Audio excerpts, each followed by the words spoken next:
ಎಲ್ಲ ವೀಕ್ಷಕರಿಗೆ ನಮಸ್ಕಾರ. ಜೀವ ಪ್ರೀತಿಗೆ ಮೂಲ, ಪ್ರೀತಿ ಆಸೆಗೆ ಮೂಲ, ಆಸೆ ದುಃಖಕ್ಕೆ ಮೂಲ, ದುಃಖ ಬಾಳಿಗೆ ಮೂಲ, ಬಾಳಿಗೆ ಭೇದವಿಲ್ಲ, ಬೇವು ಬೆಲ್ಲ ತಿನ್ನದೆ ಬಾಳೆ ಇಲ್ಲ. 1993 ಬರೋ ಸಿನಿಮಾ ಬೇವು ಬೆಲ್ಲ. ಅದ್ಭುತ ಹಾಡುಗಳಿದ್ದ ಸಿನಿಮಾ. 6 ಹಾಡುಗಳು, ಒಂದೆರಡು ಸಾಂಗು ಸೇಮ್ ಟ್ಯೂನಿಗೆ ಬಿಟ್ ಸಾಂಗು ಎಲ್ಲ ಸೇರಿ album super hit. S Narayana direction ಮಾಡಿದರು. ಇಲ್ಲಿ ನಾವು ಮೊದಲು ಮಾತಾಡಬೇಕಾಗಿದ್ದು ಅಜಯ್ ಕುಮಾರ್ ಅವ್ರ ಬಗ್ಗೆ. ಅಂದರೆ ಅವರು ಶ್ರೀಕಂಠ ಮೂರ್ತಿ ಅಂತ ಅವರ ಮೂಲ ಹೆಸರು, ಅಜಯ್ ಕುಮಾರ್ ಅಂತ ಅವ್ರ ಹೆಸರು ಆಮೇಲೆ ಬದಲು ಮಾಡ್ಕೋತಾರೆ. ತುಂಬ ಕಾಂಟ್ರಿಬ್ಯೂಷನ್ ಇದೆ ಕನ್ನಡ ಸಿನಿಮಾ ರಂಗದಲ್ಲಿ ಅವ್ರದ್ದು. ರೇಣುಕಾ ಶರ್ಮಾ ಅವ್ರ ಶಿಷ್ಯ ಅವರು. ಈ ಸಿನಿಮಾಗೆ ನಿರ್ಮಾಪಕರನ್ನ ಅವರೇ ಕರ್ಕೊಂಬರೋದು. ನಿರ್ಮಾಪಕರು ಅಜಯ್ ಕುಮಾರ್ ಕಂಟ್ರೋಲಲ್ಲಿ ಇರ್ತಾರೆ. ಎಸ್ ನಾರಾಯಣ ಅವರು ಕತೆ, ಚಿತ್ರಕಥೆ ಎಲ್ಲ ಬರೀತಾರೆ. ಅಜಯ್ ಕುಮಾರ್ ಅವ್ರಿಗೆ ಎಲ್ಲ ರೀಡಿಂಗ್ ಕೊಡ್ತಾರೆ. ಅವ್ರು ಖುಷಿ ಆಗುತ್ತೆ. ಪ್ರೊಡ್ಯೂಸರ್ನ ಭೇಟಿ ಮಾಡಿಸ್ತಾರೆ. ಮೊದಲು ಮರೆಯ ಇದೆ ಅಂತ ಒಂದು ಫಿಲಮ್ ಇದೆ ತಮಿಳು, ಶಿವಾಜಿ ಗಣೇಶನ್ ಅವ್ರದ್ದು. ಆ ಸಿನಿಮಾದ ಇನ್ಸ್ಪಿರೇಷನ್ನೇ ಬೇವು ಬೆಲ್ಲ. ಕಾಪಿ ಅಲ್ಲ, ಇನ್ಸ್ಪೈರ್. ಅಜಯ್ ಕುಮಾರ್ ಸರ್ ಜೊತೆ ನಾನು ಮಾತಾಡಬೇಕಾದಾಗ ಈ ಒಂದು ಮಾಹಿತಿ ಕೇಳಿದಾಗ ಖುಷಿ ಆಯಿತು. ಅವ್ರು ಹೇಳಿದ್ರು, ಗಣಪ ಇದು ಎರಡೇ ದಿನ ಸ್ಟುಡಿಯೋ ಪ್ರಸಾದದಲ್ಲಿ ಹಂಸಲೇಖ ಅವರು ಹಾಡುಗಳನ್ನ ಕಂಪ್ಲೀಟ್ ಮಾಡೋದು, ಟ್ಯೂನು ಲಿರಿಕ್ಸು 2 ದಿನದಲ್ಲಿ. ಸಾಮಾನ್ಯವಾಗಿ ನೋಡಿ ಏನಾಗುತ್ತೆ ಅಂದರೆ, ಹೊಸ ನಿರ್ದೇಶಕರು ಬಂದಾಗ, ಅಂದರೆ ನಾನು ಎಸ್ ನಾರಾಯಣ ಬಗ್ಗೆ ಹೇಳ್ತಾ ಇಲ್ಲ, ಹೊಸ ನಿರ್ದೇಶಕರು ಯಾರೇ ಬಂದರೂ ಹಂಸಲೇಖ ಅವರು ಟ್ಯೂನ್ ಹಾಕಿದ ಕೂಡಲೇ ಅವ್ರಿಗೆ ಜಡ್ಜ್ಮೆಂಟ್ ಸಿಗೋದಿಲ್ಲ. ಆ ಟ್ಯೂನಿಗೆ ಲಿರಿಕ್ಸ್ ಬಿದ್ದಾಗಲೇ ರುಚಿ ಗೊತ್ತಾಗೋದಲ್ವಾ. ಬರೀ ಟ್ಯೂನ್ ಹಾಕಿದಾಗ ಗೊತ್ತಾಗಲ್ಲ, ಇನ್ನೊಂದೆರಡು ಹಾಕಿ ಅಂತ ಹೇಳೋರು. ತುಂಬ ಹಿಂಸೆ ಆಗೋದು. ಒಳ್ಳೆ ಟ್ಯೂನ್ಗಳೆಲ್ಲ ಮೂಲೆ ಗುಂಪಾಗ್ಬಿಡ್ತಾಯಿತ್ತು, ಇಲ್ಲ ಇನ್ನೊಬ್ರಿಗೆ ಆಯ್ತಿತ್ತು. ಒಳ್ಳೆ ಟ್ಯೂನ್ ಹಾಕಿದ್ರೆ ಯಾಕೆ ಜಡ್ಜ್ಮೆಂಟ್ ಸಿಗ್ತಿಲ್ಲ ಅಂತ ಹಂಸಲೇಖ ಕನ್ಫ್ಯೂಸು. ರವಿಚಂದ್ರನ್ ಅವರಿಗೆ, ಡಿ ಬಾಬು, ಸಿಂಗ್ ಬಾಬು ಇವರಿಗೆಲ್ಲ ಗೊತ್ತಿರುತ್ತೆ ಆ ಜಡ್ಜ್ಮೆಂಟ್ ಇದೆ. ಹೊಸ ನಿರ್ದೇಶಕರು ಬಂದಾಗ ಅವರಿಗೆ ಟ್ಯೂನ್ ಹಾಕಿದ ಕೂಡಲೇ ಗೊತ್ತಾಗಲ್ಲ, ಈ ಥರ ಇದು ಹಿಟ್ಟಾಗುತ್ತಾ, ಇದು ಹೆಂಗಿರುತ್ತೆ ಏನು ಅಂತ ಆ ಜಡ್ಜ್ಮೆಂಟ್ ಇರಲ್ಲ. ಹಾಗಾಗಿ ಹಂಸಲೇಖ ಅವ್ರು ಏನು ಮಾಡ್ತಾರೆ ಅಂದರೆ, ವಿತ್ ಪಲ್ಲವಿನೇ ಹಾಡ್ಬಿಡೋರು. ಯೋಚನೆ ಮಾಡ್ತಾ ಕೂತಿರೋರು, ವಿತ್ ಪಲ್ಲವಿನೇ ಹಾಡ್ಬಿಡೋರು. ಫಾರ್ ಎಕ್ಸಾಂಪಲು, ಸ್ಟುಡಿಯೋ ಪ್ರಸಾದಲ್ಲಿ ಎಸ್ ನಾರಾಯಣ ಅವರು, ಅಜಯ್ ಕುಮಾರ್ ಎಲ್ಲ ಕೂತಿರ್ತಾರೆ. ಸಿನಿಮಾದಲ್ಲಿ ನಾಯಕ ತಾಯಿನ ಕಳ್ಕೊತಾನೆ, ಮಾವನ ಮನೆಯಲ್ಲೇ ಅವ್ರು ಚಿಕ್ಕದ್ರಿಂದ ಬೆಳೆದಿರ್ತಾನೆ. ತಾನು ಪ್ರೀತಿ ಮಾಡೋ ಹುಡುಗಿ ಕೂಡ ನಂಗೆ ಸೂಟ್ ಆಗಲ್ಲ ಅಂತೇಳಿ ಬಿಟ್ಟು ಹೋಗಿರ್ತಾಳೆ. ತಾಯಿ ತಿರ್ಕೋತಾಳೆ. ಆ ಟೈಮಲ್ಲಿ ದೇವ್ರಿಗೊಂದು ಪ್ರಶ್ನೆ ಮಾಡೋ ಥರ ಒಂದು ದುಃಖದಲ್ಲಿ ಒಂದು ಹಾಡಬೇಕು ಅಂತ ಹೇಳಿದಾಗ ಯೋಚನೆ ಮಾಡ್ತಾ ಕೂತ್ಕೊಂಡು ವಿತ್ ಪಲ್ಲವಿನೇ, ದೇವರಿಗೊಂದು ಕಾಗದ ಬರೆದು ಭೂಮಿಗೆ ಕರಿಬೇಕು, ದೇವರು ಓದು ಭಾಷೆಯ ಕಲಿಸೋ ತಾಯಿಯ ಪಡಿಬೇಕು, ಹಿಂಗೆ ಹೇಳ್ಬಿಟ್ಟಾಗ ಎಷ್ಟು ಖುಷಿ ಆಗುತ್ತೆ. ಈಗ ಸುಮ್ಮನೆ ಟ್ಯೂನಲ್ಲಿ ಲಾ ಲಾ ಲಾ ಲಾ ಲಾ ಅಂತ ಆಡಿದ್ರೆ ಗೊತ್ತಾಗಲ್ಲ. ಅದು ಸಡನ್ ಪಲ್ಲವಿ ಸಮೇತ ಹಾಡಿದಾಗ ಅವ್ರಿಗೆ ಇಲ್ಲ ಅಂತ ಹೇಳೋಕ್ಕೆ ಆಗಲ್ಲ. ಅದು ಯಾರಾದರೂ ಸರಿ ಸೂಪರ್ ಅಂದ್ಬಿಡ್ತಾರೆ. ಇದು ಹಂಸಲೇಖ ಅವ್ರ ಟೆಕ್ನಿಕ್ಕು. ಅದೆರಡು ಅವರಿಗೆ ಒಲ್ದಿದೆ. ಕೋಳಿ ಮೊದಲ ಮೊಟ್ಟೆ ಮೊದಲು ಅಂತ ಹೇಳ್ದಂಗೆ ಆಗುತ್ತೆ. ಲಿರಿಕ್ಸೇ ಬರ್ಬೋದು, ಮೊದಲು ಟ್ಯೂನೇ ಬರ್ಬೋದು, ಪಲ್ಲವಿ ಸಮೇತ ಇದು ಹಾಡ್ತಾರೆ. ಎಲ್ಲರಿಗೂ ಖುಷಿ ಆಗುತ್ತೆ. ಎಂಥ ಹಾಡ್ರಿ ಅದು. ಈಗ ದೇವರಿಗೆ ಒಂದು ಕಾಗದ ಬರೆಯೋ ಥರ ಒಂದು ಕಾಗದ ಬರೆದು, ದೇವರು ಓದೋ ಭಾಷೆಯ ಕಲಿಸು ಅಂದರೆ ತಾಯಿ ಭಾಷೆ ಅದು. ದೇವರು ಓದೋ ಭಾಷೆ ಯಾವುದು? ತಾಯಿ ಭಾಷೆ. ಅದನ್ನ ಕಲಿಸೋ ತಾಯಿಯ ಪಡಿಬೇಕು ಅಂತ ಅಂದರೆ, ತನ್ನ ತಾಯಿನ ಕಳ್ಕೊಂಡಿದ್ದೀನಿ, ನನಗೆ ತಾಯಿ ಬೇಕು ಅಂತ ಹೇಳೋದನ್ನ ಆ ರೀತಿ ಒಂದು ವಿಧಿಯ ಮೇಲೆ ಒಂದು ಹಾಡು ಅದ್ಭುತವಾಗಿ ಮೂಡಿಬಂತು ಹಾಡೋದು. ಈ ರೀತಿ 2 ದಿನದಲ್ಲಿ ಇದೆಲ್ಲ ಸೃಷ್ಟಿಯಾಗೋದು. ಈ ಸಿನಿಮಾದಲ್ಲಿ SPB ಅವರು, ರಾಜೇಶ್ ಅವರು, ಚಿತ್ರಮ್ಮ ಅವರು, ಮಂಜುಳಾ ಗುರುರಾಜ್ ಅವರು, ಲತಾ ಹಂಸಲೇಖ ಅವರು ಹಾಡಿದ್ದಾರೆ. ಟ್ರ್ಯಾಕ್ ಎಲ್ಲ ರಾಜೇಶ್ ಅವರೇ ಹಾಡಿದ್ದು. ಇಲ್ಲಿ ಒಂದು ವಿಷಯ ನಾವು ನೆನಪಲ್ಲಿ ಇಟ್ಕೋಬೇಕು. ಈ ಸಿನಿಮಾದಲ್ಲಿ ರಾಜೇಶ್ ಅವರು ಹಲವಾರು ಗೀತೆಗಳನ್ನ ಹಾಡಿದ್ರು. ಅಲ್ಲಿಯವರೆಗೂ ಅವರು ಟ್ರ್ಯಾಕ್ ಹಾಡ್ತಿದ್ರು, ಒಂದೊಂದು ಸಿನಿಮಾಕ್ಕೂ ಹಾಡೋರು ಅವರು. ಅಂದರೆ ಫುಲ್ ಪ್ಲೆಜಾಗಿ ಕೊಟ್ಟಿರಲಿಲ್ಲ ಅವರಿಗೆ, 1, 2 ಇರೋದು. ಇದರಲ್ಲಿ ಹಲವಾರು ಸಾಂಗ್ ಹಾಡಿದ್ರು. ಹೆಂಗೆ ಅಂದರೆ, ಹಂಸಲೇಖ ಅವರು ಅಜಯ್ ಕುಮಾರ್ ಅವ್ರಿಗೆ ಹೇಳ್ತಾರೆ, ಪ್ರೊಡ್ಯೂಸರು ಅಜಯ್ ಕುಮಾರ್ ಕಂಟ್ರೋಲ್ ಇರ್ತಾರೆ. ಅಂದರೆ ಶ್ರೀಕಂಠ ಮೂರ್ತಿ ಅಂದೆಲ್ಲ ಅವರೇ, ನೋಡಪ್ಪ SPB ಅವ್ರು ಸಿಗೋದು ಇನ್ನೊಂದು ತಿಂಗಳು ಮೇಲೆ ಆಗುತ್ತೆ, ಫಾರಿನ್ಗೆ ಹೋಗಿದ್ದಾರೆ. ಬಂದ ಮೇಲೂ ಕೂಡ ಅವರಿಗೆ ಬಂಚಸ್ ಆಫ್ ಸಾಂಗ್ಸ್ ಇರುತ್ತೆ, ತುಂಬ ಇರುತ್ತೆ ಹಾಡುಗಳು. ಆ ಟೈಮಿಗೆ ಸಿಗ್ತಾರೋ ಗೊತ್ತಿಲ್ಲ. ಹಾಗಾಗಿ ನನ್ನ ಶಿಷ್ಯ ರಾಜೇಶ್ ಇದ್ದಾನೆ, ಅವನ ಹತ್ರ ಹಾಡಿಸ್ಬಿಡೋಣ ಎಲ್ಲನೂ. ಅದ್ಭುತವಾಗಿ ಹಾಡ್ತಾನೆ ಅವನು. ಈ ಹಿಂದೆ ಹಾಡಿದ ನೀವೆಲ್ಲ ಕೇಳಿದಿರಲ್ವಾ, ಹಾಡ್ಸೋಣ ಅಂತ. ಎಸ್ ನಾರಾಯಣ ಅವರು ಸ್ವಲ್ಪ ಎಲ್ಲನೂ ಒಂದೇ ವಾಯ್ಸ್ ಆಗ್ಬಿಡ್ತಲ್ಲ ಸರ್ ಅಂತಾರೆ. ಆಡ್ಕೊಂಡು ತಗೊಂಡು ಶೂಟಿಂಗ್ ಹೋಗಿರಪ್ಪ, ಆಮೇಲೆ ನೋಡೋಣ ಅಂತಾರೆ. ಎಲ್ಲ ಸಾಂಗ್ಸು ರಾಜೇಶ್ ಅವ್ರು ಹಾಡ್ತಾರೆ. ಪ್ರತಿಯೊಂದು ಹಾಡಿ ಆದಮೇಲೆ ಶೂಟಿಂಗ್ ತಗೊಂಡು ಹೋಗ್ತಾರದು. ಆಮೇಲೆ SPB ಅವ್ರು ಬರ್ತಾರೆ. ಶೂಟಿಂಗ್ ಸ್ವಲ್ಪ ಡಿಲೇ ಆಗ್ತಿರುತ್ತೆ, ಬಂದು SPB ಅವರು ಕೂಡ ವಾಯ್ಸ್ ಮಿಕ್ಸ್ ಮಾಡ್ತಾರೆ. ಅಲ್ಲಿ ಕಾಲ ಕೆಟ್ಟೋಯ್ತಯ್ಯ ಅಂತ ಹೇಳೋ ಹಾಡು ಹಾಗೂ ಆಕಾಶದಿಂದ ತೇರಿನಲ್ಲಿ, ಅದು 2 ಹಾಡು ಕೂಡ SPB ಅವ್ರು ಹಾಡ್ತಾರೆ. ಇನ್ನೊಂದು ಎಕ್ಸ್ಪೆರಿಮೆಂಟ್ ನೋಡಿ, ಅಲ್ಲಿ ಕಾಲ ಕೆಟ್ಟೋಯ್ತಯ್ಯ ನ್ಯಾಯ ಕಟ್ಟೇಲಿಲ್ಲ, ಈ ಹಾಡಿದೆಯಲ್ಲ, ಇದು ಲೋಕೇಶ್ ಅವರಿಗೆ ಹಾಗೂ ಜಗ್ಗೇಶ್ ಅವರಿಗೆ ಒಂದು ಹಾಡು. ಅಂದರೆ ಮಾವ ಅಳಿಯನ ಮೇಲೆ ಒಂದು ಹಾಡು ಮಾಡಿದ್ದಾರೆ ನೋಡಿ. ಅಲ್ಲಿ ರಾಮಾಯಣ ಇಟ್ಟು ಅದ್ಭುತವಾಗಿ ಕಥೆ ಹೇಳಿದ್ರು ನೋಡಿ. ಲೋಕೇಶ್ ಅವರು ವಾಯ್ಸನ್ನು ಆ್ಯಕ್ಚುಲಿ SPB ಅವ್ರು ಆಡಬೇಕಿತ್ತು. SPB ಅವರು ಬೇರೆ ಬೇರೆ ಸ್ವರದಲ್ಲಿ ಹಾಡೋಕ್ಕೆ ಎತ್ತಿದ ಕೈ ಅವರು, ನಂಬರ್ 1.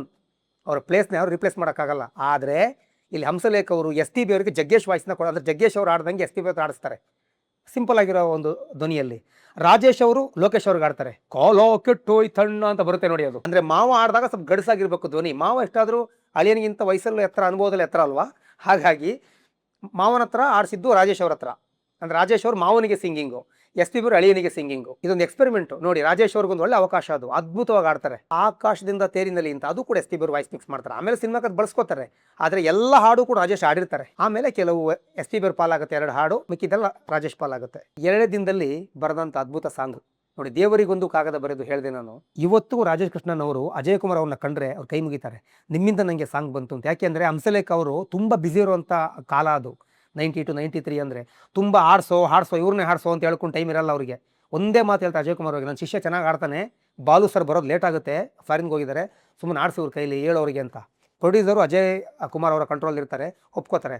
ಆಮೇಲೆ ನಾರಾಯಣ್ ಸರ್ ಒಪ್ತಾರೆ, ಆಯಿತು ಆಡಿಸಿ ಅಂತ. ಹಂಗೆ ಸಿಗುತ್ತೆ ಅದು. ಅದನ್ನ ಎಲ್ಲಿ ಕಂಡ್ರು ಕೂಡ ರಾಜೇಶ್ ಅವರು ಹೇಳ್ತಾರೆ, ನಿಮ್ಮಿಂದ ಹಾಡು ನಂಗೆ ಸಿಕ್ತು, ತುಂಬ ಥ್ಯಾಂಕ್ಸ್ ಅಂತಾರೆ. ಇದು ನೆನೆಸ್ಕೋಬೇಕು ನೋಡಿ ನಾವು. ಅಮ್ಮನಿಗೊಂದು ಸೊಸೆಯನ್ನು ತಂದು ಪಾದವ ತೊಳೆದು ಪೂಜಿಸಲೆಂದು ಒಬ್ಬಳ ನಾನು ಪ್ರೀತಿಸಿದೆ, ಸತ್ಯದ ಕಹಿಯ ಯೋಚಿಸದೆ. ಎಂಥ ಒಳ್ಳೆ ಪದಪ್ರಯೋಗ. ಪ್ರೀತಿಸಿದ ಆ ಮಾಯೆ ಹೇಳಿಯೇ ಓದೋಳು ಅಂದು, ಪೂಜಿಸಿದ ಈ ತಾಯಿ ಹೇಳದೆ ಓದೋಳು ಇಂದು. ಏನು ಚೆನ್ನಾಗಿದೆ ರೀ ಅದು. ಸುಮಾರು ಜನರ ಲೈಫಲ್ಲಿ ನಡೆದಿರುತ್ತೆ ಇದು.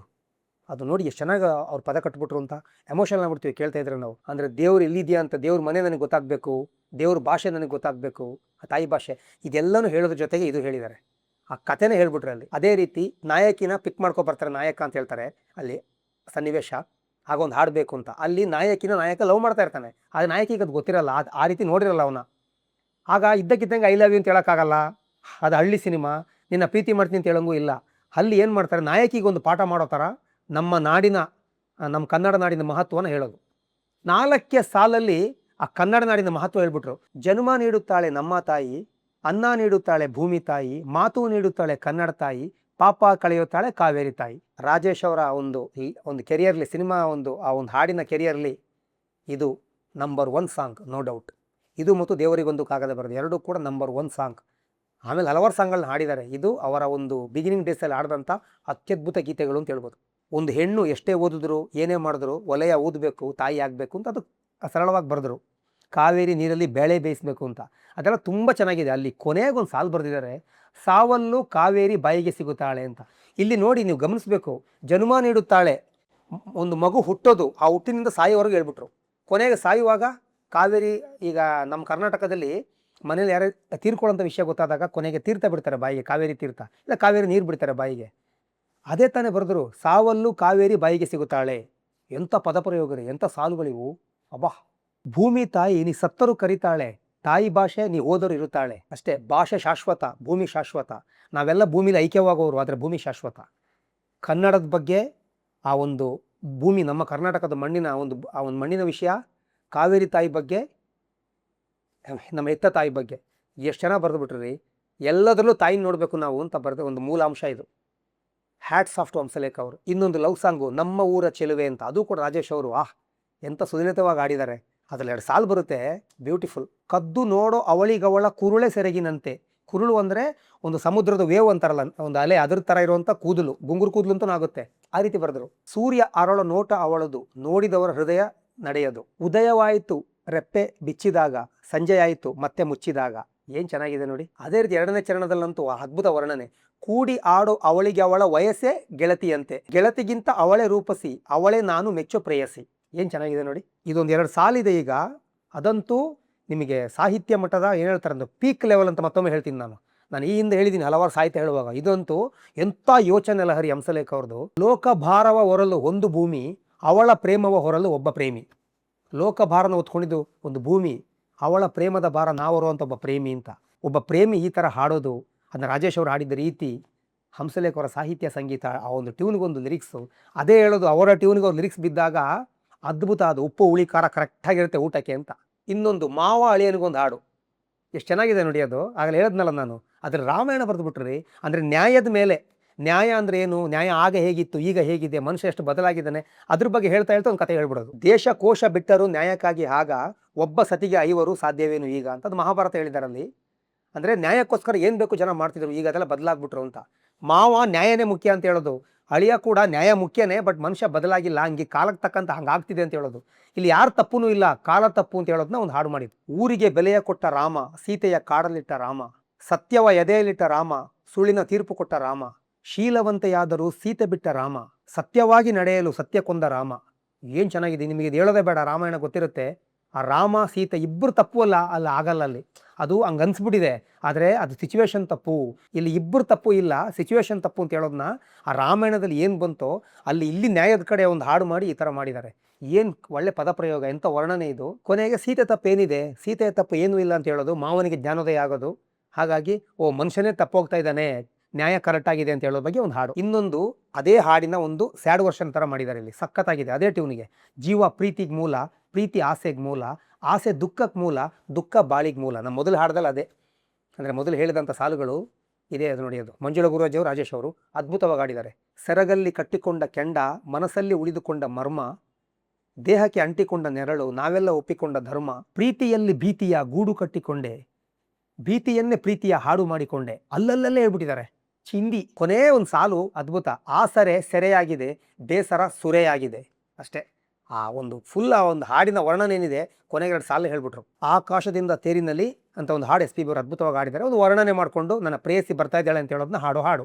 ಇನ್ನೊಂದು ರಾಜೇಶ್ ಅವರು ಹಾಗೂ ಲತಾ ಹಂಸಲೇಖ ಅವರು ಹಾಡಿದಂಥ ಒಂದು ಅದ್ಭುತ ಹಾಡು, GP ರಾಜರತ್ನ ಸ್ಟೈಲಲ್ಲಿ ಮಾಡಿದಂಥ ಹಾಡು. ರತ್ನಂ ಸ್ಟೈಲಲ್ಲಿ ಹಲವಾರು ಸಾಹಿತಿಗಳು ಹಾಡು ಬರೆದಿದ್ದಾರೆ. ಹಂಸಲೇಖ ಅವರು ಕೂಡ ಅದಕ್ಕೆ ಏನು ಹೊರತಾಗಿಲ್ಲ, ಅವರು ಕೂಡ ಬರೆದಿದ್ದಾರೆ. ಭೂಮಿಂತ ಬಿದ್ದ ಮೋಡ, ಮರಂತ ಬಿದ್ದ ಬಳ್ಳಿ, ಜೀವಂತ ಬಿದ್ದೇಹ ಈಗ ನಾನು, ಗಾಳಿಗೆ ಸಿಕ್ಕಿದ್ ನೆಲ್ಲು, ಪೂಜೆಗೆ ಸಿಕ್ಕಿದ ಕಲ್ಲು, ಮಂತ್ರಕ್ಕೆ ಸಿಕ್ಕಿದ ಹುಲ್ಲು ಈಗ ನಾನು ಅಂತ. ಸಖತ್ತಾಗಿದೆ ಅಲ್ಲಿ. ಬೇಕು ಈಗ ನಂಗೆ ಓ ನನ್ನ ಪ್ರೇಮ ಗಂಗೆ, ಬಾಳ ಬಿಂದಿಗೆಯ ತಂದೆ ತುಂಬಿಕೊಳ್ಳಲು ಅಂತ.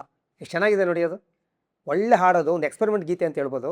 ಸೂಪರ್ ಆಗಿದೆ ಅದು. ಇದೆಲ್ಲನೂ 2 ದಿನದಲ್ಲಿ ಆ ಪಲ್ಲವಿ ವಿತ್ ಟ್ಯೂನ್ ಹಾಡಿದಾಗ ಎಲ್ಲ ಓಕೆ ಮಾಡ್ತಾರೆ, ಆಮೇಲೆ ಬರ್ಕೊಂಡು ಹೋಗ್ತಾರೆ. ಸಿಚುವೇಶನ್ಗೆ ಹಾಡು ಎಲ್ಲೆಲ್ಲಿ ಬೇಕು ಅಂದರೆ ಹಾಡಿಗೆ ಸಿಚುವೇಶನ್ ಎಲ್ಲೆಲ್ಲಿ ಅಂತ ಹೇಳೋದನ್ನ ನಾರಾಯಣ ಅವರೆಲ್ಲ ಮಾರ್ಕ್ ಮಾಡಿ ಕೊಟ್ಟಿರ್ತಾರೆ. ಸ್ಟುಡಿಯೋ ಪ್ರಸಾದಲ್ಲೇ ಕೂತ್ಕೊಂಡು ಬರೆಯೋದು, ಅಲ್ಲೇ ಕಂಪೋಸ್ ಮಾಡೋದು, ರೆಕಾರ್ಡಿಂಗು ಅಲ್ಲೇ ಆಗಿದ್ದು. ಸೂಪರ್ ಹಾಡುಗಳು. SPB ಅವರು ಫಾರಿನ್ ಟ್ರಿಪ್ಪಲ್ಲಿ ಇದ್ದದ ಕಾರಣ ರಾಜೇಶ್ ಅವರು ಪೂರ್ತಿ ಹಾಡಿರ್ತಾರೆ. ಆಮೇಲೆ SPB ಅವರು ಬರ್ತಾರೆ, ಆಮೇಲೆ ಬಂದು ವಾಯ್ಸ್ ಮಿಕ್ಸ್ ಮಾಡ್ತಾರೆ 2 ಹಾಡಿಗೆ. ಮಿಕ್ಕಿದೆಲ್ಲ ರಾಜೇಶ್ ಅವರೇ ಹಾಡಿದ್ದು. ಚಿತ್ರಮ್ಮ ಅವರು, ಲತಾ ಹಂಸಲೇಖ ಅವರು ಮತ್ತು ಮಂಜುಳಾ ಗುರುರಾಜ್ ಅವರು ಎಲ್ಲ ಹಾಡಿದ್ದಾರೆ. ಒಳ್ಳೆ ಹಾಡುಗಳಿದ್ದ ಸಿನಿಮಾ ಎವರೇಜ್ ಇಟ್ಟು, ಇದು ಸೂಪರ್ ಹಿಟ್ ಅಲ್ಲ, ಫ್ಲಾಪ್ ಅಲ್ಲ, ಒಂದು ಎವರೇಜು. ಆದರೆ ಹಾಡುಗಳು ಇವತ್ತಿಗೂ ದಾಖಲೆ ಮಾಡಿದೆ. ಕ್ಯಾಸೆಟ್ ತುಂಬ ಸೇಲ್ ಆಗಿತ್ತಿದು. ಈಗ ಬೇವು ಬೆಲ್ಲ ಸಿನಿಮಾದ ಹಾಡುಗಳನ್ನ ಕೇಳಿ. ಈ ಮಾಹಿತಿ ನನಗೆ ಕೊಟ್ಟಂಥ ಅಜಯ್ ಕುಮಾರ್ ಅವರಿಗೆ ತುಂಬ ಧನ್ಯವಾದಗಳು ಹೇಳ್ತೀನಿ. ಇನ್ನು ಮುಂದಕ್ಕೂ ಕೂಡ ಅವ್ರ ಹತ್ರ ನಾನು ಮಾಹಿತಿ ಕಲೆಕ್ಟ್ ಮಾಡ್ಕೊಂಡು ನಿಮಗೆ ಹೇಳ್ತೀನಿ. Thank you.